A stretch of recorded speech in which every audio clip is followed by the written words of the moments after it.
Блін, ми не встигли на роботу прийти, коротше, вже біда. Затопило, по- порвало трубу.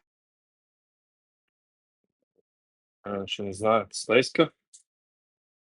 Поплив. Поплила школа. Звідси Одес.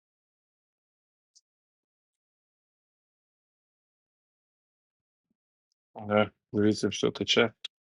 Тече водичка. І що? Таке. Да. Це, коротше, школа довоєнна. До Другої світової війни. Така школа. Капець.